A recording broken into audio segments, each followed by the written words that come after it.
구주 예수 의지함이 심히 기쁜 일일세. 영생 허락 받았으니 의심 아주 없도다. 예수 믿는 것은 받은 증거 많도다. 예수 귀한 예수 믿음 더욱 주소서. 구주 예수 심히 기쁜 일일세. 주를 믿는 나의 마음 그의 귀에 적시네. 예수 믿는 것은 받은 증거 많도다. 예수 귀한 예수 믿음 더욱 주소서. 구주 예수 의지하여 죄악 벗어버리네. 안위 받고 영생함을 주께 모두 얻었네. 예수 믿는 것은 받은 증거 많도다. 예수 귀한 예수 믿음 더욱 주소서. 구주 예수 의지하여 구원함을 얻었네. 영원 무궁신앙으로 주여 함께 하소서. 예수 믿는 것은 받은 증거 많도다. 예수 귀한 예수 믿음 더욱 주소서. 아멘. 처음에 불렀던 543장 어려운 일 당할 때 한 번 더 불러보실까요? 어려운 일 당할 때 나의 믿음 적으나 의지하는 내 주를 더욱 의지합니다. 세월 지나갈수록 의지할 뿐일세. 무슨 일을 당해도 예수 의지합니다. 성령께서 내 밝히 비춰주시니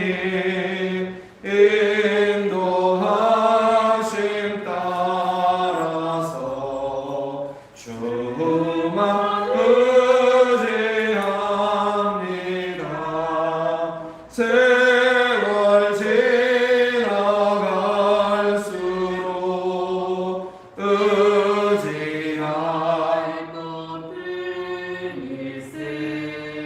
무슨 일을 당해도 예수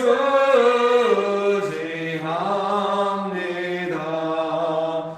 밝을 때의 노래 어두울 때의 기도로 위태할 때 도움을 주께 간구합니다.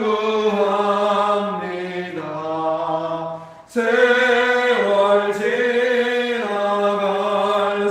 지나갈수록 의지할 것들일세. 무슨 일을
63장 1절 한 번만 더 불러볼까요? 구주 예수 의지 하나님.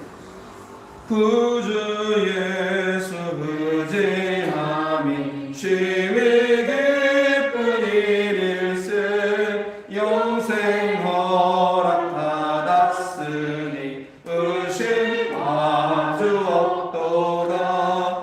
예수 믿는 것은 받은 증거 많도다. 예수 귀한 예수 믿음 더욱 주소서.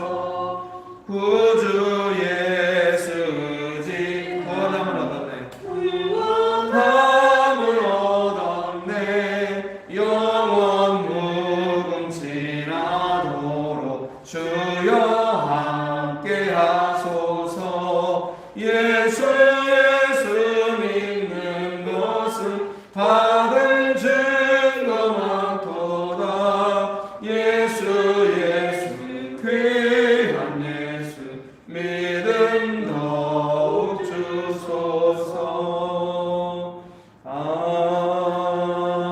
아멘. 좋으신 예수님, 은혜를 베풀어 주셔서 감사합니다. 하나님 아버지 언제나 저희를 보호하시고 축복하여 주셔서 감사합니다. 성령 하나님 은혜를 충만하게 부어주셔서 감사합니다. 예수님의 이름으로 기도합니다. 아멘. 네, 지난주에 이어서 성경 말씀 에베소서 1장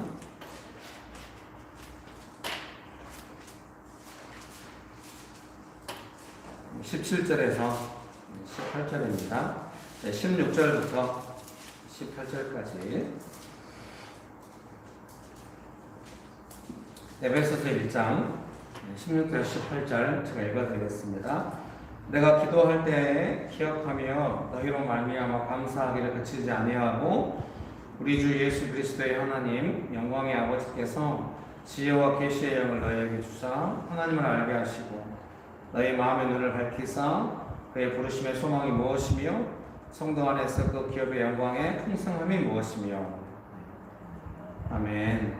바울이 기도하는데 이제 하나님 아버지께서 지혜와 계시의 영을 주셔서 하나님을 알게 하시고 또 우리의 마음 눈을 밝히셔서 부르심의 소망이 무엇인지 알게 하시기를 기도한다. 이렇게 성경이 말씀하십니다. 그래서 우리도 성령님의 역사하심을 따라서 하나님을 깊이 알아가고 성령께서 우리의 마음의 눈을 밝히셔서 예수님을 믿는 우리에게 하나님 아버지께서 어떤 부르심의 소망을 가지고 계신지 알아갈 수 있으면 좋겠습니다. 그런 시간 되시기를 주의 이름으로 축복합니다. 그래서 이 부르심의 소망에 대해서 대부분이 이 개역 개정 성경처럼 영어 버전들도 다 번역을 했더라고요. 부르심의 소망 이렇게 하나님께서 우리를 부르셨다. 그리고 그 부르신 데는 뭔가 소망을 두고 부르셨다. 뭐 이렇게 번역이 된 겁니다. 네. 지난주도 제가 잠깐 나눈 것 같은데 쉬운 성경에는 이렇게 번역을 했어요. 네. 장차 우리에게 어떤 것을 주실지에 대해서 이제 알게 하신다. 이렇게 번역을 했고요. 메시지 성경은 오늘도 여러 번 읽고 파파고에 돌려서 번역도 해보는데 우리가 무엇을 할지 알게 하신다. 뭐 이런 내용이 있어요. 두 가지 내용이 이 문맥적 의미 안에서 다 해석할 수 있다는 생각이 듭니다. 부르심의 소망이라고 하는 것은 하나님께서 우리의 삶에 예비해 놓으신 그리고 우리가 무엇을 해야 될지를 알게 해주시는 은혜가 있는 줄 믿습니다. 네, 여러분 믿으십니까? 네. 그래서 우리에게 주시려고 예비해 두신 것 그리고 하나님께서 우리에게 무엇을 하라고 하시는지 우리가 정확히 알 수 있고 이 두 가지 부르심의 소망을 우리가 알아갈 수 있으면 좋겠습니다. 하나님 알아가고 하나님께서 우리에게 부르심의 소망 우리가 해야 될 것들 우리가 뭔가 해야 될 것들을 할 때 부르심을 따라 할 때 그 부르심 안에서 우리를 향해서 예비하시는 것 이런 것들을 알아갈 수 있으면 좋겠습니다. 대표적으로 우리가 지금 주일날 룻기에 대해서 나누고 있는데요. 그 룻의 삶도 부르심 있는 삶이잖아요. 부르심의 소망 있는 삶이잖아요. 아닌가요? 룻을 향한 하나님의 예비하신 게 있잖아요. 허락하신 예비하신 것이 있고, 또 룻이 무엇을 해야 할지, 보아스와 결혼하고 또 후손을 낳아서 예수님의 계보에 딱 이렇게 오실 예수님을 준비한 어떤 그런 삶으로서의 어떤 부르심의 소망이 있는 것이죠. 우리도 다 그런 부르심의 소망이 있는 줄 믿습니다. 믿으십니까? 그래서 이 부르심의 소망이 없으면 어떻게 되냐? 그러면은 너무 내 삶에 어떤 것만 있는 것 같아요. 좀 부르심의 소망이 있고, 이제 부르심의 소망이라고 하는 게 미리 지도처럼 딱 나와가지고 그 지도를 찾아가는 인생의 결말이 나고 이런 건 아니에요. 룻도 그러잖아요. 잘 모르잖아요. 이제 인도하심 따라서 그때 순종하다 보니 나중에는 이제 인생이 어느 정도 진행됐을 때는 알았겠죠. 그래서 부르심의 소망이 지도처럼 주어지는 것은 아니나, 또 그러나 부르심의 소망에 대한 감각 없이 바울도 기도한다잖아요. 부르심의 소망을 알아가도록. 근데 이제 미리 다 주어지는 것이 아니니까 기도하고 순종하면서 나아가야 하겠죠. 그래서 이제 그거를 알아가야 합니다. 오늘 정말 깔끔하게 전달할 수 있기를 기도했는데 전달이 될지 걱정입니다. 그래서 이제 그 룻의 삶을 봤을 때 이제 좀 어떤 그 삶의 절실한 필요가 좀 관계가 있는 것 같아요. 뭔가 이렇게 막 시어머니랑 섬기고 또 이삭을 주워 살고 이런 어떤 삶의 절실한 필요들이 있잖아요. 이게 우리가 부르심을 지도같이 다 할 수는 없으나 우리가 이제 예수님 믿고 신앙생활 출발해서 진행될 때 뭔가 우리의 부르심과 관계 있는 내용을 추측해 보자고 한다면은, 유추해 본다고 한다면은 뭔가 우리의 삶의 절실한 필요, 우리의 기도가 막 일어나는 어떤 삶의 영역들 있잖아요. 그런 것과 우리의 부르심을 깊은 관계가 있다는 생각이 듭니다. 그래서 주로 이제 가족들 안에서 기도가 되는 영역들이 있잖아요. 그런 내용들은 우리의 부르심과 깊은 관계가 있을 수 있다는 생각이 듭니다. 여러분 믿으십니까? 그래서 뭔가 삶의 필요가 절실해가지고 막 기도가 지금 유튜브 영상 때문에 우리 모두가 다 긴장하고 고민하고 그거를 그만해야 될 것 같아요. 제 생각에 이제 영상 올리는 거 그만하고 여기 현장에 와서 예배드리는 사람 이렇게 얘기하면 몇 명 되지도 않는데 영상에 신경 쓰느라고 찬송가 불러도 진짠가 싶기도 하고 좀 고민이 돼요. 영상 찍으려고 이걸 하나 영상을 보시는 분들께 되게 죄송합니다만 이제 도시에 나가서 사라 집사님 출산하시면 이제 우리 도시에 나가서 모여야 될 것 같아요. 정익 집사님 이제 호수에 내리고 날씨도 따뜻하고 그러니까 오셔서 우리 한 서너 명이 모여서 브로드리스 단지에서도 모이고 이렇게 하면서 하면 어떨까 그런 생각이 듭니다. 그래서 어쨌든 제가 부르심에 대해서 강의 많이 할 때 느헤미야로 이렇게 강의를 많이 하고 그러거든요. 느헤미야도 예루살렘 막 성문이 불타고 성벽이 무너지고 어떤 그 절박한 어떤 느낌이 있잖아요. 내 삶에 어떤 절박한 마음이 일어나는 어떤 그 영역들은 좀 그 기도가 되고, 특별히 단순히 절박하지 않고 이 문제에 대해서 막 기도가 되고 이 문제에 매여 있고 이제 그런 것들은 부르심과 관계가 있다는 생각이 드는 거죠. 지금 여기 계신 모든 분들이 삶의 어느 영역에서 계속 꾸준히 기도가 되고, 저도 도시를 향해서는 꾸준히 이제 기도가 되거든요. 걸어 다니면 기도가 되고, 뭐 제가 막 도시를 위해서 기도하겠다 뭐 이렇게 되는 게 아니거든요. 그냥 처음에 이제 캠퍼스 간사할 때는 캠퍼스 갈 때마다 조금 마음이 즐거움이 있고 기도가 되고 사역이 되고 이랬죠. 근데 도시에 있어서는 좀 그런 걸 잘 몰랐어요. 캠퍼스 막 멀리 가서 강의할 때도 그 지역에 뭐 관광지를 가겠냐고 이제 강의가 끝나면 이렇게 부탁하면 잘 안 가고 그 도시에는 캠퍼스에 가고 막 이랬거든요. 근데 나중에 이제 캠퍼스 사역을 그만두고 나왔을 때 이제 아직 제가 정체성이 그냥 교회를 단순히 개척해야겠다 이렇게만 생각하고 있었는데도 이제 나중에 점점 부르심을 따라 명동에 나와서 기도하고 그러다 보니까 어디 가면 그 도시에 가서 기도하게 되는 것 같아요. 좀 죄송합니다만 저 큰 나라에 폭포가 크게 있는 나라에 갔어요. 강의하러. 폭포 보러 가자고. 근데 제가 아니라고 나는 도시에 가고 싶다고 해서 강의하면 그 장소에 매여 있어야 되잖아요. 강의가 다 끝났을 때 그 관광을 간 것이 아니라 그 도시에 이제 막 도심 한가운데 가가지고 막 그 동성연애 하는 사람들이 막 길에서 막 이렇게 막 하는 곳에 가서 기도하고 있었던 시간을 보냈던 그런 게 마음에 남습니다. 그런 의무감이나 뭐 이렇게는 안 되는 것 같아요. 그냥 저절로 부르심이니까 되는 거겠죠. 지금도 우리가 그래서 이게 부르심이라고 하는 것을 여러분 뭐 남의 부르심을 너무 의심할 필요가 없어요. 또 증명하라고 할 필요가 없어요. 진정한 부르심이라면 삶에 매어있고 즐거움이 있어가지고 계속 하는 거예요. 바울도 그 부르심은 매어 사는 것이라서 남이 뭔가 인tellect를 검증하고 이런 일은 아닌 것 같아요. 아니면 애초에 그 부르심이 아닌 거죠. 부르심이 있으면 그거는 뭐가 남에게 증명해 보여야 돼 이런 건 아닌 것 같아요. 즐겁게 계속해 가면 돼요. 그러니까 자기 부르심이 아닌데 또 하면 안 돼요. 그런 의미에서 명식교회 성도님들은 나는 도시에서 기도하는 게 내 부르심이 아니다. 그럼 상당히 곤란한데. 그래서 이제 우리가 도시에서 기도한다고 해도 여러분 제가 어떻게 오랫동안 해왔겠습니까? 도시에서 기도하는 것이 얼마나 즐거운가. 맛있는 것도 먹고 같이 교제하고. 뭐 어떤 분들은 야 명신교회는 도시에서 기도하는데 성도들이 얼마나 고생할까. 거기 가서 기도하는 성도들 대단하다 그렇게 말하는데 삑. 그렇지 않죠? 전도회 가서 한번 기도하듯이 막 즐겁고 뭐 이거 그렇지 않았습니까? 예, 다들 고개를 끄덕이시는데 제가 강요해서 그렇게 답변하시는 거 아니에요?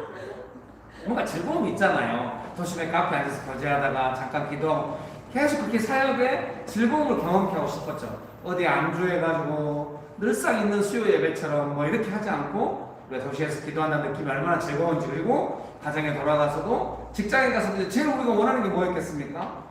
가정은 쉬고 직장은 돈 벌고 교회는 위로받고 이런 삶의 구조가 아니라 가정에 가도 부르심을 따라 기도하는 마음이 일어나게 하려고 얼마나 그 부르심의 소망을 갖게 하려고 애를 썼는지 모르고 명심교회 교인이다 그러면 제일 먼저 직장에 가서도 막 그 이해관계가 얽혀가지고 직장 가서 갈수록 좋은 사람이 어디 있겠어요. 이런저런 상처받으면서 갈수록 다운되고 이러는데 어느 순간 그 직장을 바라볼 때 막 기도가 되고 거기서 사역을 하고 이런 부르심으로 살아왔고 이것은 인생을 봐서도 아주 플러스다. 이런 결론이 났기 때문에 명심교회가 이루어질 수 있었겠죠. 그건 아닌 걸로 하나님의 은혜가 있어도 좀 믿습니다. 예, 사랑하는 성도님 여러분, 그러니 우리 각자의 삶에서 뭔가 기도가 되는 거. 제가 생각에 맨날 요즘 너무 예를 많이 들어서 미안합니다. 예, 성도님들 모두가 컨디션이 좋으면 모두 다 예를 들 텐데 요즘 우리 교회가 너무 힘들어요. 많은 분들이 두 팀이 나가고 나서 위기감을 따라 교회를 세울 때가 잠깐 있었는데 그 이후로 뭔가 된다 싶었는지 다들 힘드세요. 그래서 예를 든 분들이 많아요. 예. 제 생각에 그냥 부모님의 어떻게 보면 조금 보호를 받고 이렇게 큰, 그래서 이렇게 막 결혼 생활이 뭔지도 모르고 결혼해가지고 얼마나 어려웠겠어요. 우리 집사님이 가정이 얼마나 기도로 돌봐야 되는 곳이라는 걸 몰랐죠. 근데 이제 명신교회 와서 여러 번 나와서 이야기하잖아요. 옛날에 외면했었다. 근데 이게 사역이란 거 알았고 내가 했어야 됐다. 지금은 하고 있잖아요. 얼마나 좋아요. 그렇게 되려고죠, 우리가. 근데 그걸 사람이 이야기한다고 되겠어요. 나한테 이익이 된다고 하겠어요. 그렇지 않죠. 하나님의 부르심이 있으니까 거기에 매여서 기도 안 하면 안 되고 기도하게 되고 이런 식으로 가게 된 것이죠. 여러분 믿습니까? 그러나 내가 가득하게 되시기를 주의 이름으로 축복합니다. 네, 축복합니다. 그래서 이제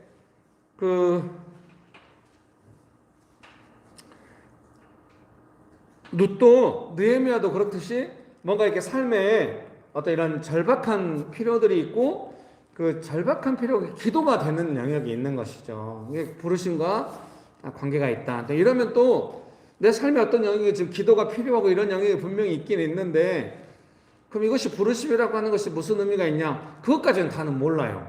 예를 들면 룻이 시어머니를 모시고 막 기도하면서 이삭을 주는 살았을 거 아니에요. 이것이 장차 부르심이라는 거 안에서 어떤 의미가 있는지를 우리 그냥 성경을 읽으면 알게 되지만 그때 당시 룻에게 다 설명할 수는 없어요. 부르심에 대한 주권이 하나님께 있기 때문에 그 부르심이 하나님의 뜻을 따라서 이렇게 알려지는 측면이 있는 것 같아요. 예, 저도 막 부름 받았을 때 막 이렇게 불렀다 막 이렇게 기도응답이 있었던 건 아닌 것 같아요. 오히려 기도응답은 알려주면 도망갈 것 같다. 너무 어려운 일이다.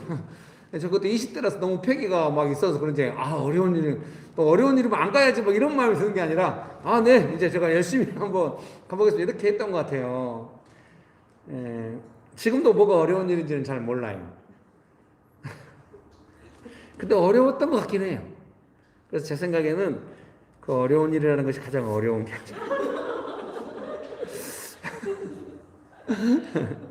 여러분 축복합니다. 그래서 이제 그리고 또 뭔가 그 영혼의 감동. 이제 삶의 절박함만 있고 뭔가 하나님께 주시는 감동이 없으면은 기도가 또 안 일어나잖아요. 근데 삶의 절박한 필요도 있고 뭔가 내 영혼이 하나님의 은혜 안에서 이걸 하면 기쁘고 또 하면은 좀 문제가 해결되고 막 기도가 되고 이런 영혼의 감동, 어떤 삶의 절박한 필요와 영혼의 감동, 이것들이 우리의 부르심과 관계가 있다는 생각이 들어요. 늘 제가 자주 말씀드리는데 어떤 목사님은 우리나라에 뭔가 재난이 일어나면 설교를 못할 정도로 마음이 괴롭고 매인데요. 그래서 그 교회가 막 재정을 들여서 뭔가 돕고 막 이렇게 하는데 부르심이죠. 이게 느헤미야도 그렇고 룻도 그렇지만 바울처럼 막 다메섹 도상에서 부름 받아가지고 막 이런 경우는 조금 많지 않은 것 같아요. 대부분 일상을 살아가면서 뭔가 내 삶이 매이게 되면서 고통을 겪으면서 좀 절박한 필요가 생기면서 막 기도가 일어나면서 그 부분에서 예수님의 도움받고 이러면서 이제 그 부분이 부르심으로 조금 구체화되는 것이 아닌가 그런 생각이 있습니다. 그런 의미에서 지금 우리가 코비드19를 위해서 기도하고 있잖아요. 그래서 코비드19 자체가 뭐 우리의 부르심이다 이런 건 아니지만 이 코비드19 상황이 우리로 하여금 조금 절박하게 기도를 하게 하잖아요. 다들 표정이 안 하시는 것 같은데 그래서 수요기도가 중요해요. 명신교회가 도시로 부름받았는데 코비드19가 이렇게 하고 있는데 우리가 아무 기도도 안 했다. 진짜 얼마나 우리가 허망하겠어요. 우리가 부족하고 연약했지만 조금씩 조금 힘들어도 기도했던 거 이게 또 얼마나 은혜스럽습니까? 부르심을 따라서는 믿으십니까? 그래서 코비드19였던 그 절박함이 있고 또 이제 좀 우리가 기도할 때 감동이 있고 이러면서 기도해 가잖아요. 이런 것과 조금 이제 일단 부르심의 내용과 관계가 있다 그런 생각이 듭니다. 여러분 믿으십니까?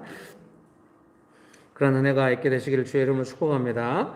그래서 결국 이제 노시 그렇게 시어머니 섬기고 이삭 주우면서 이렇게 부르심을 따라 살아가면은 다 알지를 못하니 그렇게 해가면 어떻게 됩니까? 결국 아까도 말씀드렸습니다만은 이제 보아스와 결혼해서 후손을 낳고 예수님의 교보에 오실 예수님을 준비하는 삶을 살잖아요. 그럼 우리도 다 그 부르심을 따라 살아가면 나중에 어떻게 되겠습니까?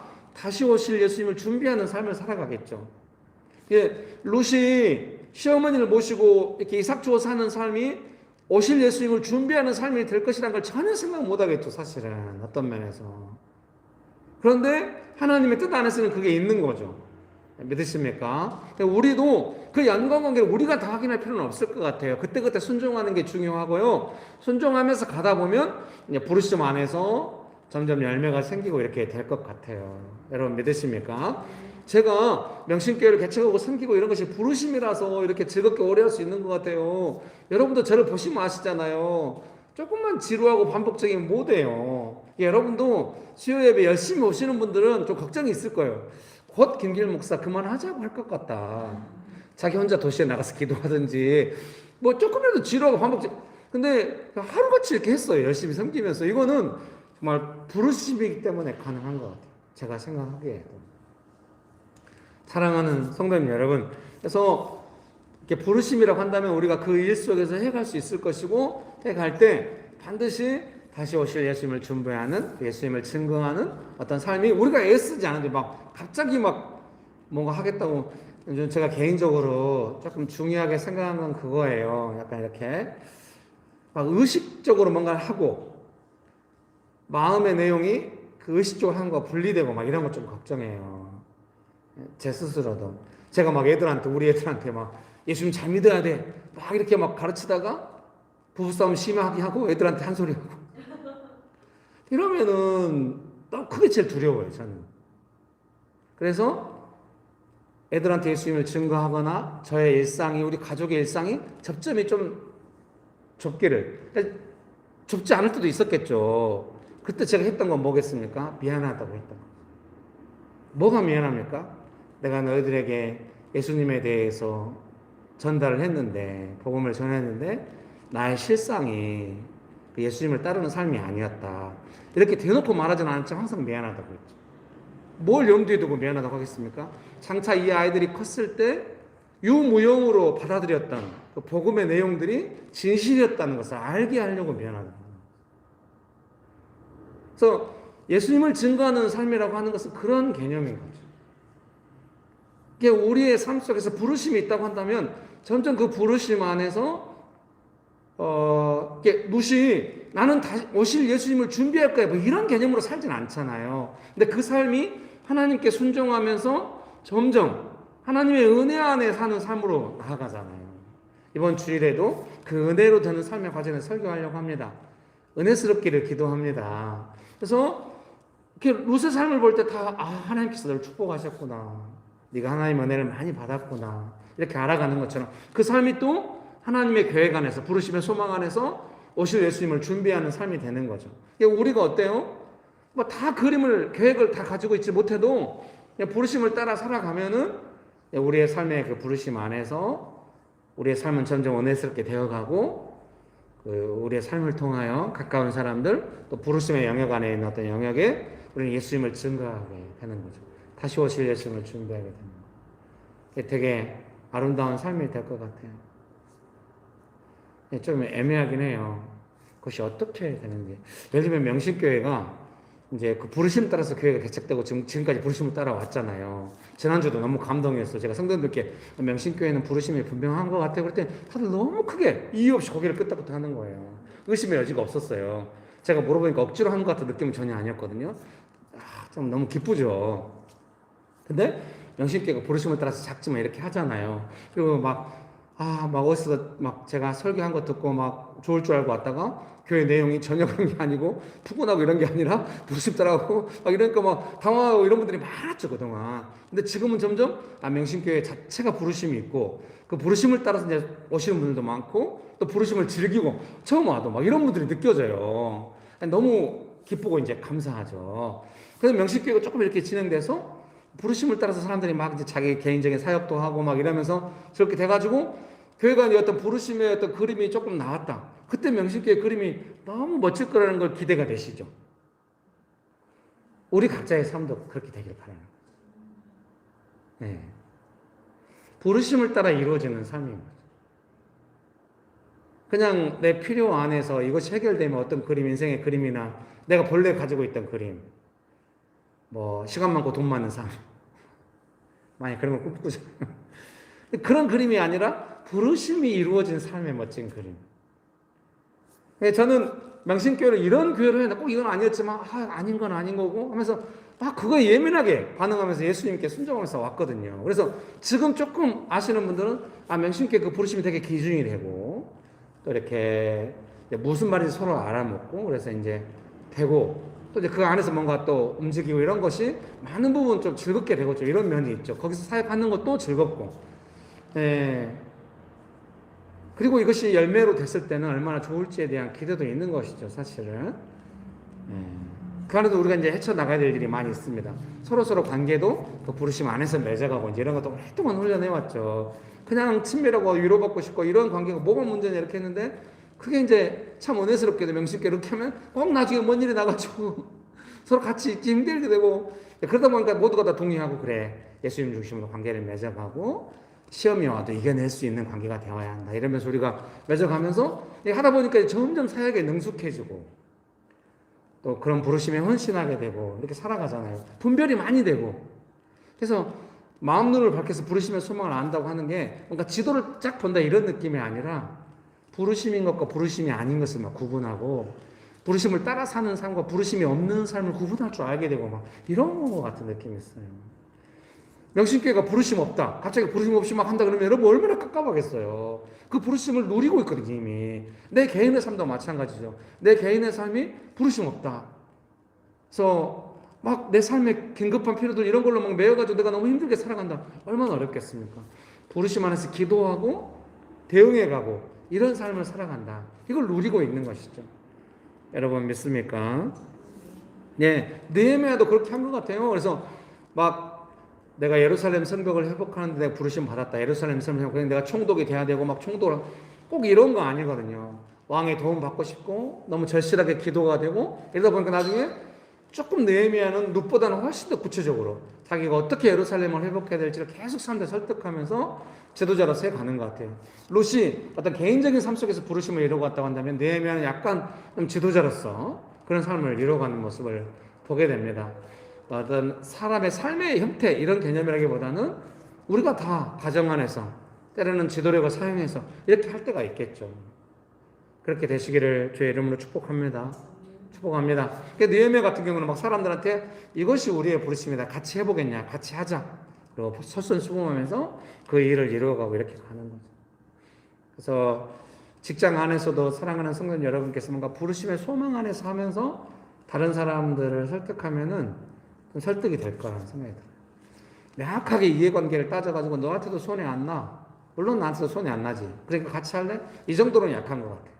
하나님의 역사하심에 있는 그 부르심의 소망 안에서 내가 뭔가를 할 때 따르는 사람이 생기고 동의가 되고 이야기가 되고 또 일도 진행되고 그러지 않을까 그런 생각이 듭니다. 여러분 믿으십니까? 그래서 우리가 이 코비드19를 위해서 기도할 때도 그런 부분이 있는 것 같아요.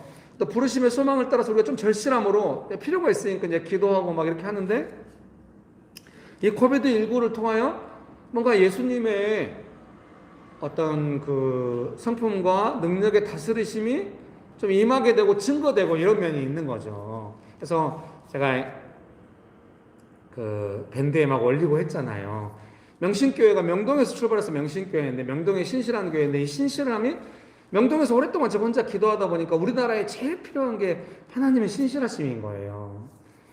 6.25 같은 이런 전쟁을 치르면은 국민들이 관절염이 많아진대요. 전 국민적으로 스트레스를 많이 받으니까. 그러니까 우리 같은 사람들은 대한민국 사람들은 다 스트레스 상황에 놓여 있어요. 왜? 북한이 언제 포를 쏠지 모른다. 연평도에서 쏘고 막 연평도에서 그랬잖아요. 그러니까 잠재적인 유혹과 이런 나라가 많지 않겠죠, 지구상에. 모든 국민은 잠재적으로 이런 스트레스를 안고 살고 있어요. 그게 되게 관절에 안 좋다는 거예요. 그래서 한국에 관절염 환자가 많다. 스트레스 때문에. 제가 어디서 읽었어요.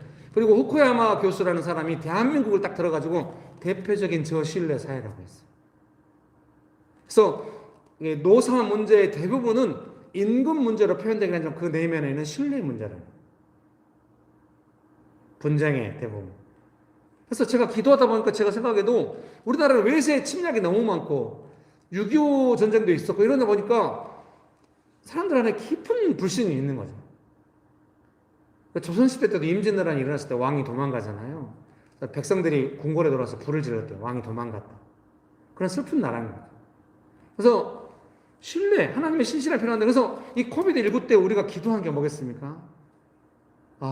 방역 담당자, 당국이 비전을 제시할 수 있도록 두려워하지 않도록 주도적으로 할 수 있도록 국민들이 함께 결국은 신뢰 안에서 비전이 생기도록 계속 기도해야죠. 그래서 비교적 깔끔하게 큰 전쟁 없이 너무 즐겁게 기도해온 것 같아서 제 생각에 이번 주 기도하고 다음 주 기도하면 끝날 것 같아요. 그러면 이제 수요 예배는 끝나요. 그 다음 수요 예배는 어떻게 할 건가 몰라요. 수요 예배는 영원히 지속되긴 하죠. 그러나 원래 우리가 수요 기도를 도시에서 많이 하고 이랬기 때문에 이제 형태가 될 수도 있지만은 제 생각에는 계속 하겠습니다. 순종하겠습니다, 여러분. 예. 근데 이제 부르심 안에서 예. 그리고 이제 제 생각에 이제 마지막 세 번째로 이제 말씀드리자면은 그 부르심의 소망 안에서는 뭔가 변화가 있는 것 같아요. 어떤 변화가 있냐면 룻이 그러잖아요. 시어머니 모시고 이삭 주어 살겠다고 했는데 그 삶의 변화가 있잖아요. 나중에 보아스 만나서 결혼하고 이렇게 살면서 또 이제 자녀를 낳고 이러면서 이제 유다 지파의 유력한 가문의 사람이 되고 이러면서 어떤 삶의 변화가 있잖아요. 그것은 단순히 신분의 변화만이 아니라 하나님의 뜻을 따라 어떤 그 삶의 변화가 있잖아요. 하나님을 더 알아가고 어떤 느헤미야도 마찬가지고 개인적으로 혼자 기도하는 거 몇몇 사람과 기도했었는데 나중에 예루살렘에 충독이 되면서 하나님의 뜻을 실현하는 어떤 이런 변화들이 있는 것이죠. 우리의 개인의 삶도 그럴 것입니다. 그 유명한 우리들 교회 가서 한번 강의한 적이 있거든요. 김양재 목사님이 제 강의를 듣더니 이제 그 부목사님 되게 걱정하더라고요. 목사님 오라고 한다고 김양재 목사님. 저는 강사로 갔는데 왜 오라고 하는 거지? 청소년부에 강의를 했던가 청년부 강의 그래요. 좀 날카롭게 강의했어요. 아니 세상에 승용차도 안 갖고 오면 어떻게 하냐고 막 깠거든요. 김양재 목사님 오라고 한다고 해서 부목사님 걱정이 전 조용히 말하더라고요. 우리 목사님 되게 혼낸다고. 그래서 목사님 교만하다고 혼날지도 모른다고. 쫄아서 갔어요. 그때 아니 김양재 목사님 너무 잘해주시면서 이런 목사가 어딨냐고 막 수요 예배에도 뭐 오전 여성 예배에 와서 막 설교하라고 끝나고 는데 김근 목사 훌륭하다고 하면서 그 성도 몇 명 안 되면 다 데리고 우리 교로 오라고 그러면서 막 이제 그 사위 되신 분하고 딸 되신 분하고 차를 몰고 저를 집까지 데려다 준다고 옛날에 그 수지에 살 때인데요. 집까지 데려다 주더라고. 오면서 또 뭐라고 얼마나 이렇게 그때는 천상 아주머니 같이 죄송합니다. 이거 혼나는 거 아닌가? 막 이야기를 하시는데 좋았어요. 그러면서 자기 이야기를 잠깐 했던 것 같아요. 그냥 자기도 몇 명 모아서 묵상 모임하고 이렇게 했었다고. 부르심이니까 그렇게 되어오는 거죠. 확실히 부르심이 있다고 한다면 이게 뭐가 부르심이 있어가지고 장차 뭐가 잘 될까 이런 개념 아니에요. 삶의 절박한 필요와 뭔가 매어 있는 거, 기도가 되는 거, 영혼의 감동이 있어서 그 안에 매어 사는 거 그런 것들이 장차 열매가 되버려요. 우리가 명신교회 막 도시에서 기도하고 막 오늘날 이런 상황이 오고 막 이렇게 알고 기도한 게 아니에요. 그냥 도시에서 혼자 기도했고 몇몇 사람이 모일 때 같이 기도했고 한 10년 가까이 예배당 없이 계속 돌아다니면서 기도했고 지금 예배당이 생겨도 그래서 지금은 도시를 기도한다는 거 모두가 알고 있고 그것이 또 내 삶에 큰 유익이 된다는 건 즐길 줄 알게 됐고 뭐 이렇게 온 거죠. 부르심이 있기 때문에. 제 생각에 인생이 어떤 공동체도 부르심의 소망을 따라가면은 점점 좋아지는 건 예정되어 있는 것 같아요. 부르심이 이루어지는 하나님의 부르심이라고 하는 게 소망이잖아요. 소망. 절망이 아니라. 부르심 안에서 소망을 확인해야지 딴 데서 소망 찾으려고 하면 안 되겠어요. 어쩌든지 우리는 부르심 없으면 그러면 부르심 잘 모르면 부르심과 상관을 살면 소망이 아니죠. 잘 몰라도 부르심을 따라 하려고 할 때 우리는 소망을. 그러니 이 수요 예배 나오신 분들이 얼마나 소망이 있다. 어떻게? 네, 방송으로 보시는 것도 소망이 있습니다. 축복합니다. 네, 너무 제가 방송을 신경 쓰는 것 같아가지고 방송이 잘 안 되나 봐요. 네. 네. 그래서 궁극적으로 이제 변화하자면 이렇게 말해요. 삶의 작은 필요에서 하나님 나라의 통치하심, 하나님 나라의 다스리심, 하나님의 뜻에 실현된 이렇게 변화가 있는 것 같아요. 우리가 부르심을 하다 보면, 부르심을 따라 살다 보면. 그래서 이 코비드19를 통하여 우리나라가 이게 사실 이번에 좀 소망이 되거든요. 방역 당국이 수시로 이렇게 여론을 체크하면서 계속 대응을 해가잖아요. 조금 뚱하게 올 때도 있고 그래서 그래도 즉각 태도를 바꿔서 막 이렇게 막 기민하게 대응하고 하고 해서 좀 이렇게 잠재우고 불안 요소를 이렇게 해오는 것 같아요. 너무 훌륭해요. 잘했어요. 사실 이런 경우가 많지 않거든요. 되게 관료적이고 좀 이렇게 잘 설명이 안 되고 소통이 안 되고 막 답답하고 그러면 사람들 길거리 나오고 막 이랬는데 지금 안 그런 거예요. 뭔가 좀 불만이 있다 싶으면 막 대응들이 뉴스를 통해서 나온다는 생각이 들어요. 그래서 한때 저는 우리가 기도하니까 역사가 되네. 그거 아닌 것 같아요. 정부가 민감하게 대응하고 있다. 국민들의 필요를 보면서 뭔가 이상하다 싶으면 막 대응을 하면서 막 풀어주고 막 이렇게 하면서 또 비전 제시하고 너무 훌륭해요. 정부 당국이 다 잘했다는 것은 아니지만 그 어느 때보다도 소통이 잘 되면서 가고 있다고 저는 생각합니다. 물론 사람마다 편차는 있을 수 있습니다. 그러나 적어도 코비드19를 향해서 활동한 기도하면서 해올 때 상당히 국가적 재난 상황 안에서 소통이 되면서 진행되고 있다. 그런 생각이 듭니다. 이 나라를 하나님께서 긍휼히 여기시고 또 이런 것들이 이제 어떻습니까? 국가적 자산으로 쌓이겠죠. 우리가 기도하면 그럼 대한민국은 더욱더 하나님의 다스리심 안에서 소통이 되고 신뢰가 쌓이는 나라가 될 줄 믿습니다. 이 일이 우리에게 어려움만 된 것이 아니라 더 복이 되고 이렇게 되는 줄 믿습니다.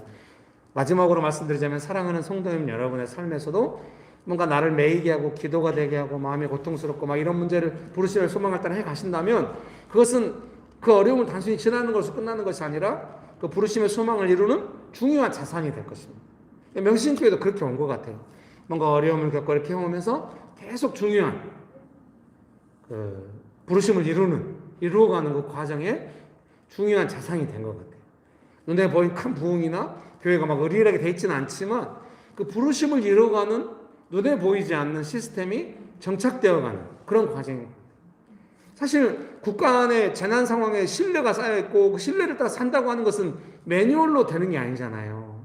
정부가 막 재빠르게 움직이면서 국민들의 불만을 해소하려고 하고 국민들이 막 건강하게 의사소통할 수 있고 이러면서 조금 지나면 어떤 소통의 결과물들이 나오고 이렇게 되는 건 어떤 매뉴얼로 되는 건 아닌데 지금 약간 그게 되고 있는 것은 너무 기뻐요. 사실 우리가 기도해온 방향이고 영역이긴 하죠. 너무 감사하죠. 어느 정부가 들었어도 그럴 것 같아요. 이번에 서울시장에 당선된 그분도 아우 기민하게 대응하더라고요. 재건축 풀겠다 이렇게 했더니 이제 부동산 띄우겠더니 그건 아니고 부동산은 엄정하게 하겠다고 막 이렇게 정말 좋은 거죠. 뭐 공격받아서 방어하는 개념이라기보다는 그 상황을 따라서 소통하면서 해가는 그런 의미에서 저도 명신교회 목사로서 더욱 소통하기 원합니다.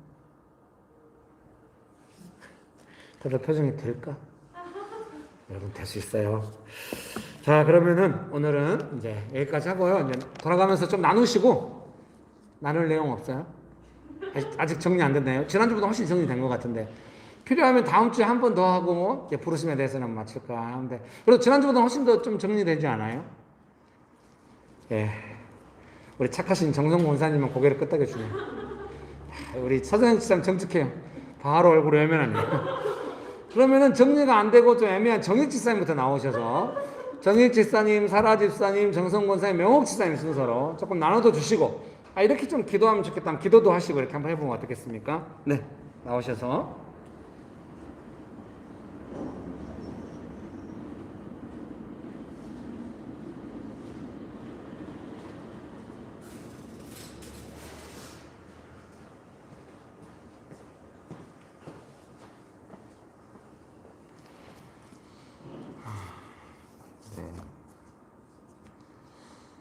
목사님 설교 중에도 말씀하셨는데 이렇게 저는 좀 보호를 잘 받고 자란 것 같습니다. 교육도 잘 받고 자란 것 같고 그 어떤 환경적으로나 어떤 물질적으로나 이렇게 보호를 잘 받고 자란 것 같은데 이제 제가 가장이 돼서 사는 삶은 환경적으로나 물질적으로 제가 보호할 수 있는 상황이 별로 많지가 않은 것 같아요. 그래서 오늘도 장희 장모님이랑 같이 이제 식사를 하러 갔는데 이렇게 좋은 데 가서 이렇게 딱 했으면 이렇게 큰 일이 없었을 텐데 물론 뭐 큰 일이 있지는 않았는데요.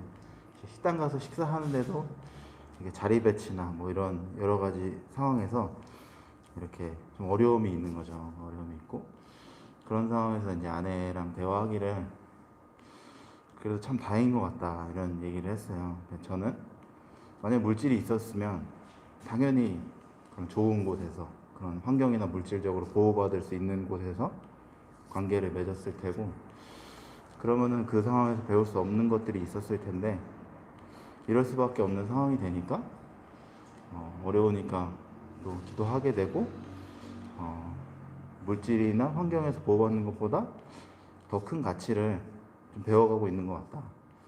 그게 물론 제가 좋게 여기지 않을 때도 많은 것 같은데요. 그래도 배워가고 있는 것 같아서 좋은 것 같다. 이런 대화를 했던 것 같습니다. 근데 오늘 그 부르심의 소망과 부르심에 대해서 저도 최근에 많이 고민을 하게 되는데 상황적으로 고민을 할 수밖에 없는 그런 상황에 있고 좀 잘 모르겠다는 생각이 많이 드는데 그래도 마음에 드는 생각은 소망을 품고 부르심을 좀 알고 싶고 부르심대로 살아가고 싶다. 그 부르심대로 살아가는 것이 좋은 것 같다. 이런 마음이 드는 것 같습니다. 그래서 잘 정리가 안 되는 것 같은데 기도하고 싶은 것은 주님의 부르심을 알고 주님의 부르심의 소망을 따라 살아가는 것이 무엇인지를 배우고 알고 싶고 이렇게 살아가고 싶다고 주님 앞에 고백하시면서 기도하면 좋을 것 같습니다. 기도하시겠습니다. 주신 아버지 하나님 불러주셔서 감사합니다. 주님, 주님, 마음으로 저희 어떠함으로 주시는 저를 소망을 행할 수 알게 없고 주님께서 하시겠다고 불러주셨음을 기억합니다. 사모하며 주님, 믿으며 기도하며 주님께서 한 번만 아버지 불러주셨으면 하나님 것이 우리 아니라 각자의 삶을 제 삶의 부르심의 삶이란 소망을 부분 가지고 가운데 계신 됐습니다. 저를 사는 모든 주여 환경 저희의 가운데 마음을 주님 열어주시고 부르시고 주님 하나님을 알게 그냥 하시고 부르심에 주시는 소망을 소망을 품게 하시고 주님의 주님의 뜻을 따라 소망을 살아가게 따라 하시며 살아가는 삶이 얼마나 주님께서 소망스러운지 부르신 그 소망을 따라 부르심을 사는 누리며 삶의 그 살아가게 가치와 하시옵소서. 그 깊이와 그 놀라운 믿음을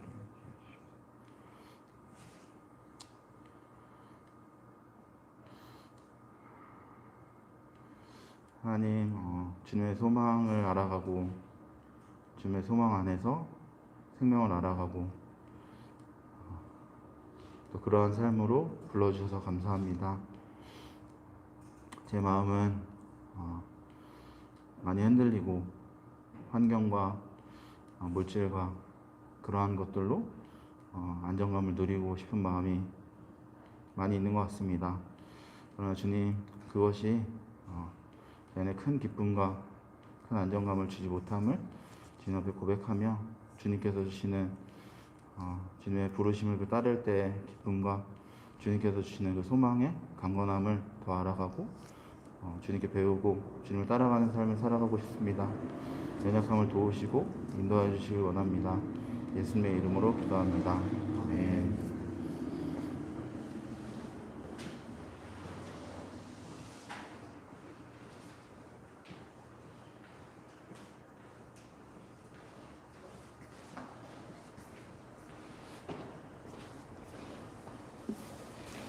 그 부르심의 소망 안에서 기도를 배워가고 있는 것 같아요.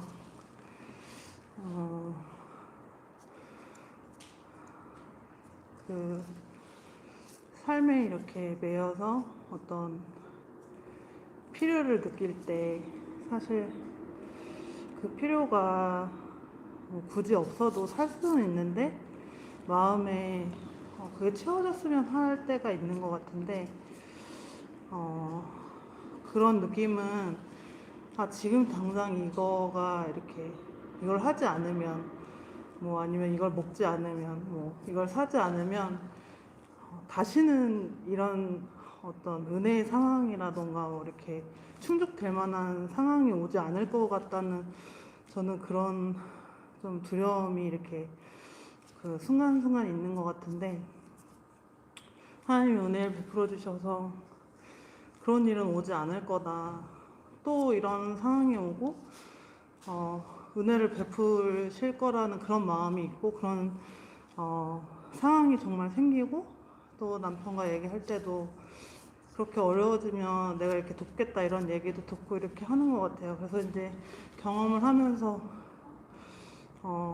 그렇구나 이제 막 거의 매이지가 않게 되는 거죠. 근데 이제 그렇게 또 이렇게 급박한 그런 상황들은 수시로 좀 찾아온다는 생각이 들고 그렇지만 이제 거기서 계속 이렇게 이제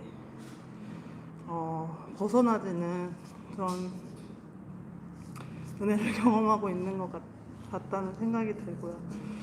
이렇게 제 삶을 살면서 증명하는 것에 대해서 이렇게 굉장히 좀 어려운 마음을 가지고 있는데 아까 그 말씀해 주신 것처럼 이렇게 내 삶에서 그냥 꾸준히 기도하게 되는 어떤 그런 부르심을 생각을 해보니까 정확하게는 알지 못하는 것 같지만 제가 이렇게 꾸준히 기도하는 그런 부분에 있어서는 좀 즐거움이 있다는 생각이 들었던 것 같아요. 이렇게 그게 그럴 때는 이게 되게 증명하고 싶은 마음보다는 좀 하나님 그 은혜 안에서 좀 나누고 싶구나 이런 좀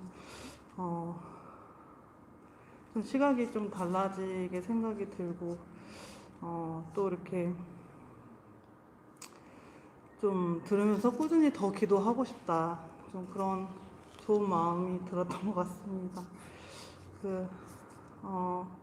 부르심의 그 소망 안에서 기도하는 것들을 배우고 있는데요.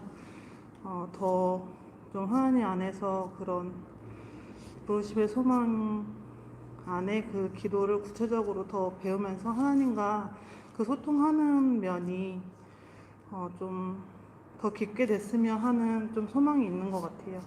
그래서 그런 부분을 위해서 함께 기도하면 어떨까 생각해 봅니다.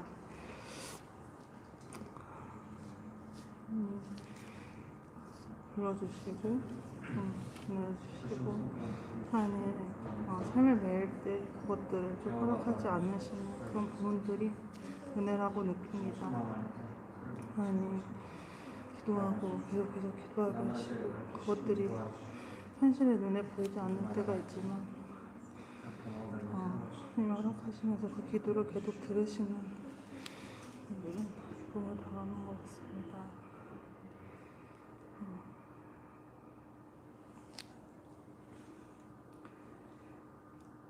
삶의 메인은 삶에서 부르심의 그 소망 안으로 하나님 바꿔주시는 삶을 계속해서 부르신다고 생각이 듭니다. 하나님 그 은혜에 감사합니다.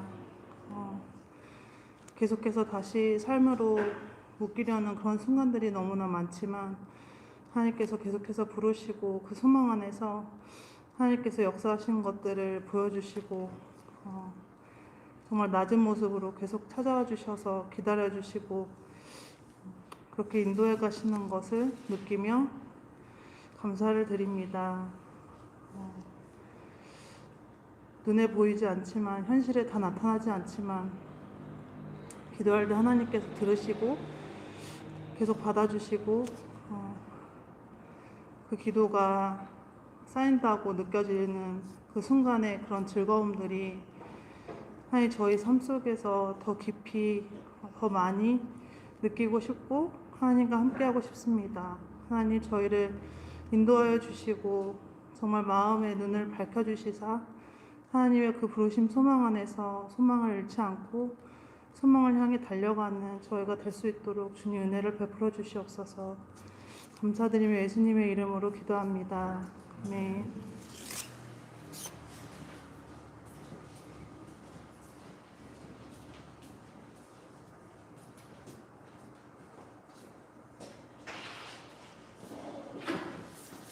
네, 저는 오늘 그 효진 집사님이 밴드에 올리신 글을 보고 정말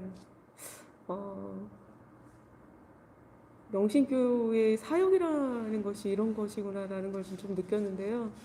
아이들과 함께 이제 큐티를 하는 내용, 그리고 어린이 주일, 어린이날을 준비하면서 교회 어린 아이들을 이렇게 살펴보고 뭐가 필요한지 그렇게 하면서 자연스럽게 교회가 어떻게 아이들을 향하여서 사역을 할 것인가 이렇게 흘러가는 것들이 너무 자연스럽고 풍성하고 그리고 참 복되다 이런 생각이 드는 거예요. 그리고 너무 나눠주신 내용도 감동이 되고 엄마의 그 사랑도 느껴지고 아이들이 이렇게 엄마의 사랑을 받아 먹으면서 자라나는 그 모습들이 참 너무 예쁘고 이런 생각이 들었어요.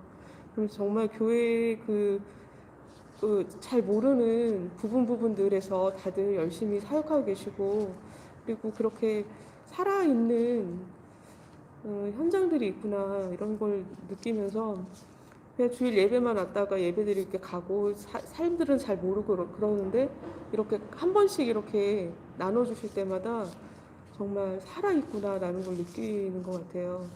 그래서 가정에서 사역하는 것이 무엇인지 잘 모르는 사람들에게도 많이 도움이 될 것 같고 이미 사역하고 계신 분들에게도 이렇게 사역하고 있는 사람을 통해서 또 자극도 받고 은혜도 받고 이렇게 되는 것 같아서 교회가 참 복되다 그리고 살아있겠다 은혜가 많다 이런 생각이 들었어요. 그래서 저도 가정에서 아이들하고 같이 있을 때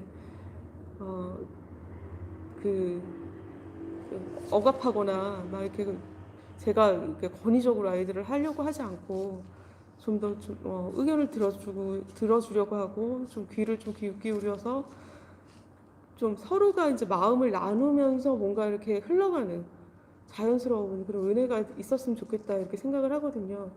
예전에는 뭐 아이들이 뭘 요청하면은 제가 단칼에 잘라버리거나 이럴 때가 많았는데 지금은 제가 할 수 있으면 웬만하면 들어주고 싶다 이런 생각이 들고 그리고 아이들도 기뻐하고 저도 아이들이 기뻐하는 거 보면서 즐겁고 근데 그것이 이제 그러면서 서로 이제 신뢰가 좀 쌓여지는 것 같고 그리고 벽 같은 게 조금 허물어지는 것 같고 그런 걸 요즘 많이 느껴요. 그래서 막 옛날에는 계산을 막 해가지고 아이들하고 이제 딜을 하는 거죠. 근데 지금은 그렇게 하지 않고 정말 마음으로 아이를 도와주고 싶은 마음으로 그렇게 하고 싶다. 그렇게 하니까 너무 풍성하다. 이런 걸 느끼는 시간들이 많았던 것 같습니다. 사역을 하고 계시는 어머니들이 너무 존경스럽고요. 그리고 어린이날을 맞이해서 사랑스러운 아이들이 그런 어머니 밑에 잘 자라고 있는 것이 너무 복되다. 이런 생각을 하는 하루였습니다. 가정을 위해서 기도했으면 좋겠습니다. 주님 감사합니다. 주님께서 우리와 함께 하시고 인도하셔서 감사합니다. 각 가정에서 수고하고 애쓰는 어머니들을 축복하시고 하나님 아이들 향해서 주님의 마음으로 아이를 품고 아이들과 함께 소통하고 또 하나님 말씀을 나누면서 하나님 서로가 서로에게 은혜를 베풀면서 엄마가 아이에게 아이가 엄마에게 좋은 영향력을 끼치면서 사역할 수 있도록 인도하셔서 감사합니다. 명신교회가 정말로 사랑하는 마음과 은혜가 흘러가는 마음으로 아이들을 품고 사역 가운데 인도하시고 함께 하셔서 더 많은 사람들이 사역에 동참하게 해주시옵소서. 주님 감사합니다. 정말 가정에서 수고하고 있는 어머니들을 축복하고 싶고 그 아이들을 축복하고 싶습니다. 주님 명신교회가 사역이 정말 너무 바닥에서부터 튼튼하고 그리고 사랑이 있고 은혜가 있고 그것이 또 사역으로 자연스럽게 연결이 되고 많은 사람들에게 주님 본이 되어지고 또 그것이 본받아져서 다시 또 풍성한 열매가 되어지고 하나님 이렇게 가지를 뻗고 흘러가고 넘치게 하시니 감사합니다. 나눠주시고 주님 또 서로의 삶을 나누면서 서로가 서로에게 믿음의 도전이 되어지고 또 가정에서 주님 바라볼 수 있는 눈이 열어지게 하시고 하나님 명신교회가 더 건강하고 주님께 나아가며 주님을 따라가는 교회로 인도하신 것에 감사합니다. 감사를 드리며 예수님 이름으로 기도합니다. 아멘.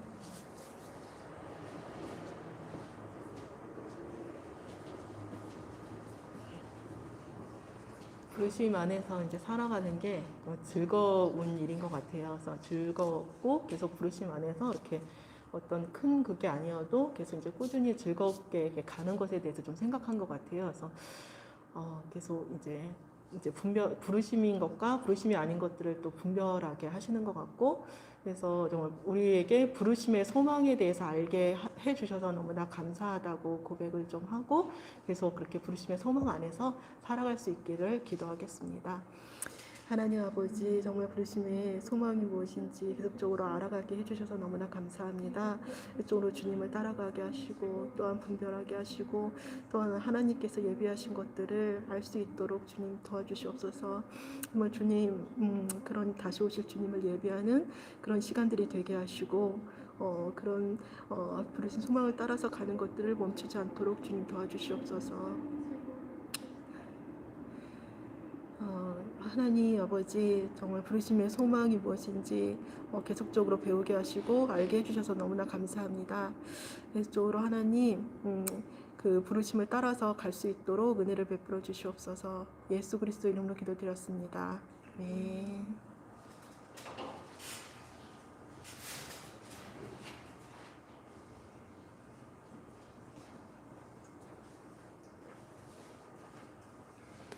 같이 찬양하고 잠깐 기도하고 마치도록 하겠습니다. 모든 영광과 존귀와 능력 받으소서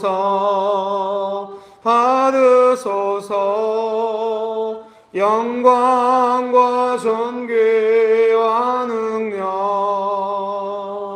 받으소서 그리스도 살아계신 하나님 모든 영광과 존귀와 능력 받으소서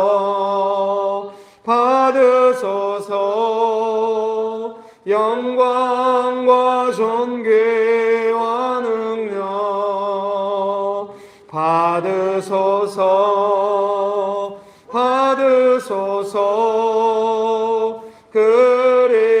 그리스도 살아계신 하나님.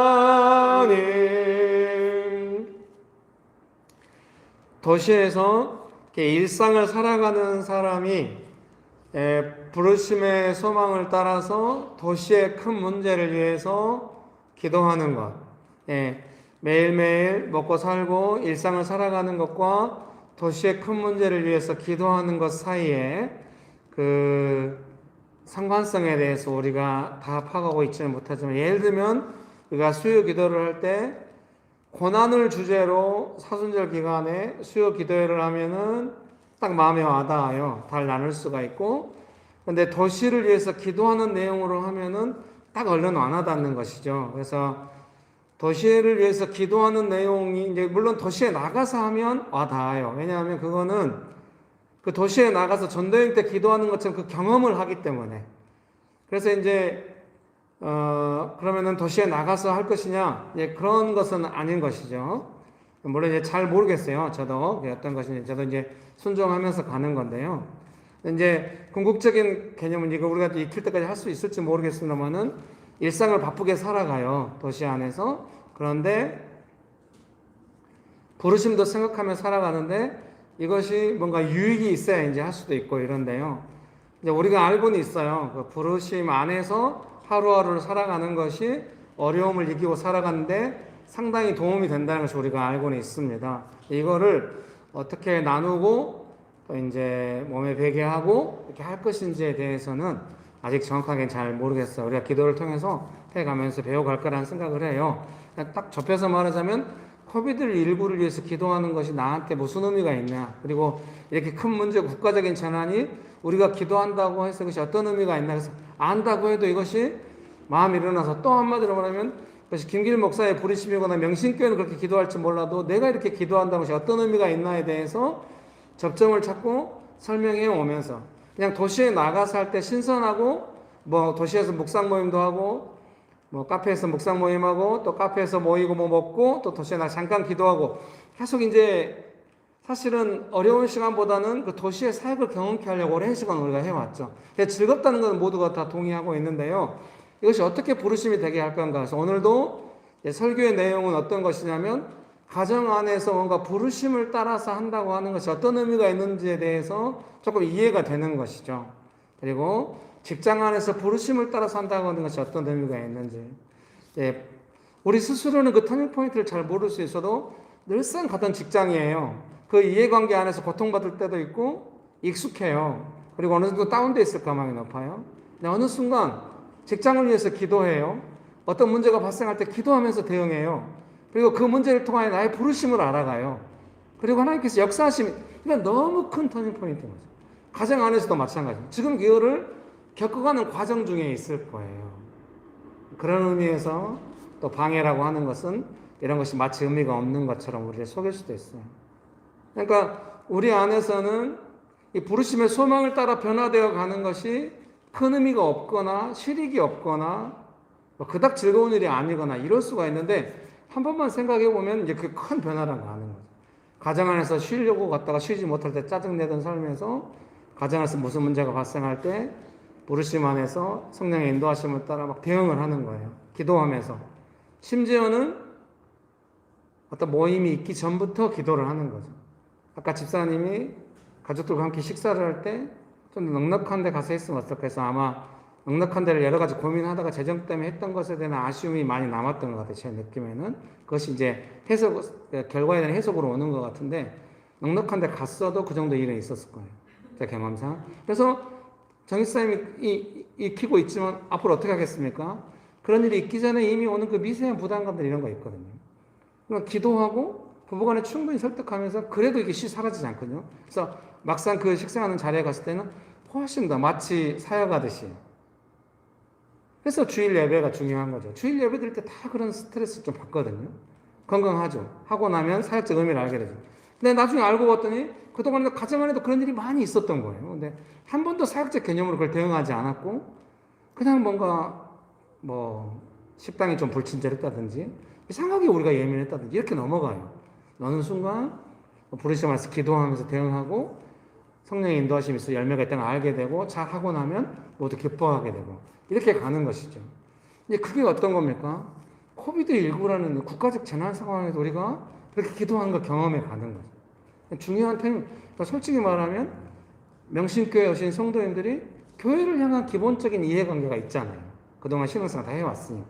그런데 직장에 가서 어느 순간 기도로 터닝포인트가 사역으로 터닝포인트 되는 것처럼 명신교회가 자연스럽게 된다는 거예요. 그걸 익힌다는 거죠. 그걸 또 가정이나 직장에 가서 한다는 거죠. 여러분 믿으십니까? 그거를 위해서 지금 우리가 해서 말씀드리고 싶은 것은, 제가 설명할 때는 이해가 되실 거예요. 직장에 가서 약간 다운되면서 늘 하고 이렇게 했는데 어느 순간 직장에서 기도하면서 사역자. 근데 그게 되다 안 되다 그럴 거예요. 제 생각에. 그런데 그게 좀 아마 꾸준히 되는 것은 가정일 거예요. 네, 가정에서 잘 안 될 때 그 스트레스도 느낄 거예요. 옛날에는 그 자체가 스트레스일 수 있는데 지금은 사역적 대응이 잘 안 되실 때 오는 스트레스가 있을 수 있어요. 가정은 비교적 꾸준히 돼요. 직장도 점점 꾸준히 되겠죠. 나중에 그래서 부르심을 이루어간다고 하는 것은 정말 아름다운 것인 것 같아요. 개인의 삶도 정말 그 부르심을 따라 소망이 있기 때문에 이뤄가는 것이고 우리의 삶도 지금 그걸 배워가는 중이다 그런 생각이 듭니다. 그래서 하루하루 도시에서 사는 삶과 이 도시를 향한 하나님의 부르심 안에서 그 부르심을 이루어가게 살아가는 삶, 그래서 뭐라고 할까요? 요즘 워낙 저축이 시대가 아니고 투자가 시대이기 때문에 이거는 뭔가 미래를 향한 너무 좋은 투자예요.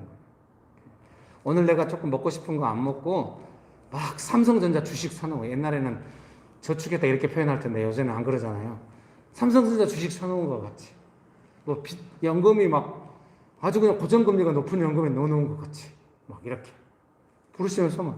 사람들이 대부분은 하루하루 살고 이익과 손해가 분명할 때는 반응하지만 부르심의 소망을 따라 삶을 갖고 간다고 하는 것은 너무 먼미래니까 많은 공동체가 그냥 부르심이 뭔지 모르고 그냥 하는 거예요. 그때그때 대응하면서. 그리고 부르심의 소망이 있다는 거 알아도 뭔가 지도를 가지고 가는 건 아니기 때문에 그 부르심의 소망이라고 하는 구체적인 기준이 되고 거기를 따라 사역하고 이렇게까지는 많이 못 나가는 거죠. 네, 명신교회가 큰 교회가 안 되긴 했지만 부르심의 소망과 사역이라는 것이 계속해서 진전돼서 연결되면서 여기까지 온 것이죠. 뭔가 대화가 되고 이야기가 되고 기준이 되고 사역을 어떻게 하고 이렇게까지. 여러분 그런 은혜가 가득하게 되시기를 주의 이름으로 축복합니다. 이 시간에 같이 기도하실 때 그렇게 기도하겠습니다. 코비드19에 대하여 하나님의 신실함을 부어주셔서 감사합니다. 같이 기도합시다. 기도하시겠습니다. 좋으신 아버지 하나님, 이 나라 안에 하나님 아버지의 신실하심을 부어주셔서 감사합니다. 주님, 좀 게을렀습니다. 부족했습니다. 열심히 하지 못했습니다.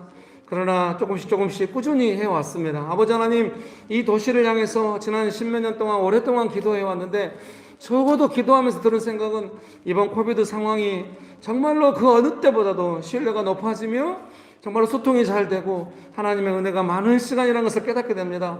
아버지 하나님, 나라가 발전됐다는 것을 생각하게 됩니다. 아버지 하나님, 이 어려운 재난 상황 가운데 우리나라에 하나님의 신뢰를 부어주시고 축복하여 주시고 은혜를 베풀어 주셔서 감사합니다. 한 가지 더 기도하실 때는 코비드 상황 가운데 우리도 기도할 때 조금 그렇잖아요. 기도가 잠자면 안 되거든요. 다들 막 말은 해요. 요즘은 기도가 안 하고 뭐 어려워도 기도 안 한다. 근데 그렇게 말하는 분들이 기도하면은 이렇게 기도합시다 이렇게 말하면 될 텐데 기도했으면 그런 게 나올 텐데 지금 우리가 기도하고 기도의 끈을 놓치지 않고 오고 있잖아요. 기도해야 될 때라고 생각합니다. 이 코비드라든지 자신의 삶에 어떤 문제가 왔을 때 이거를 부르심의 소망 없이 그냥 그때그때 대응하면서 그 필요 안에서만 기도하는 것이 아니라 부르심의 소망 안에서 기도하면서 이 문제를 대응하게 갈 수 있도록. 그래서 이 도시 안에 있는 깨어있는 사람들이 그 부르심을 다시 회복하도록. 이 일을 다시 해야겠다 이런 개념이 아니죠. 다시 한번 우리를 부르신 그 소망 안에서 삶을 바라보고 이 도시에서 삶을 바라볼 수 있도록. 그것보다 더 위대한 게 명신교회가 이 작아도 혹시 소망이 있다면 뭐가 있어요? 명신교회 온 사람들이 다시 한번 자기 인생을 부르심을 따라서 볼 수 있게 된다는 그것이 가장 중요한 것이죠.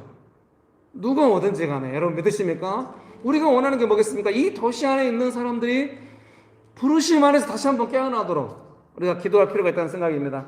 기도하시겠습니다. 좋으신 아버지 하나님 은혜를 베풀어 주셔서 감사합니다. 이 어려운 상황 가운데서 깨어서 기도한다는 것이 무엇인지를 생각합니다. 아버지 하나님, 이 도시 안에 있는 사람들이 깨어서 그 부르심의 소망 안에서 깨어서 나아갈 수 있도록 주님 도와주시옵소서. 이 도시에 기도하는 사람들을 일으켜주시고 교회들을 강건하게 세워주셔서 정말로 이 상황 가운데 우리가 어떻게 기도하고 그 기도가 실제적으로 어떻게 되며 하나님의 역사하심을 경험하고 하나님의 역사하심을 간증할 수 있도록 주여 깨어 기도하는 것이 부르심의 소망을 다시 한번 확인하도록 주여 도와주시옵소서. 은혜를 베풀어 주시옵소서. 한 번 더 기도하실 때는 이 나라의 교회가 이 나라가 하나님께서 부르신 그 소망을 따라서 모두가 다 점점 그 부르심의 소망을 알아가는 나라가 되도록 부르심의 소망을 알아가는 교회가 되도록, 부르심의 소망을 알아가는 믿음의 사람들이 되도록 기도합시다. 기도하시겠습니다. 좋으신 아버지 하나님, 이 나라를 축복하여 주셔서 감사합니다. 이 나라가 하나님의 부르심을 따라 부르심의 소망을 알아가는 나라가 되게 하여 주옵소서. 이 도시에 있는 교회들이 하나님의 부르심의 소망을 알아가는 교회들이 되게 하옵소서. 주여 마음의 눈을 뜨게 하옵소서. 이 도시에 있는 믿음의 사람들이, 또 모든 사람들이 하나님께서 그 부르심의 소망을 알아가도록 주여 도와주시옵소서. 주여 도와주시옵소서. 사랑하는 성도님 여러분, 마음의 눈을 뜨게 한다, 이 표현이 우리에게 필요한 줄 믿습니다.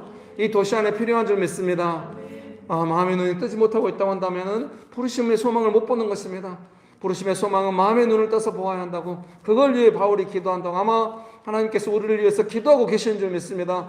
예수님은 하나님 보좌 우편에서 우리를 위해서 기도하고 계시는 줄 믿습니다. 성령께서 우리를 도우시는 줄 믿습니다. 여러분, 우리도 기도합시다. 부르심의 소망, 마음의 눈을 밝히사 부르심의 소망을 알게 하옵소서. 기도하시겠습니다. 하키아발라 날라 힐리벨레 발라발라 호키오발라발라발라발라리요. 주여, 이 나라가 하나님의 부르심의 소망을 알아가게 하고 마음 눈이 뜨게 하옵소서. 이 도시의 교회들이 마음의 눈이 떠지게 하옵소서. 이 도시에 있는 믿음의 사람들이, 모든 사람들이 하나님의 부르심의 소망을 알도록 주여 마음의 눈이 떠지게 하여 주옵소서. 바울이 기도했는데 좋으신 예수님, 저희도 기도하게 합니다. 저희를 불쌍히 여겨 주옵시고 저희의 마음의 눈이 떠져서 하나님 아버지의 부르심의 소망을 알아가게 하시고, 이 도시 안에 있는 교회가 부르심의 소망을 따라 마음의 눈을 밝혀서 기도하며 나가게 하여 주옵소서. 좋으신 예수님 감사합니다. 예수님 감사합니다. 기도하게 해주셔서 감사합니다. 예수님의 이름으로 기도합니다. 아멘. 주기도문으로 예배를 마치도록 하겠습니다. 하늘에 계신 우리 아버지여, 이름이 거룩히 여김을 받으시오며 나라가 임하시오며 뜻이 하늘에서 이루어진 것 같이 땅에서도 이루어지이다. 오늘 우리에게 일용할 양식을 주시옵고, 우리가 우리에게 죄진 자를 사하여 준 것 같이 우리 죄를 사하여 주시옵고, 우리를 시험에 들게 하지 마시옵고 다만 악에서 구하시옵소서. 나라와 권세와 영광이 아버지께 영원히 있사옵나이다. 아멘.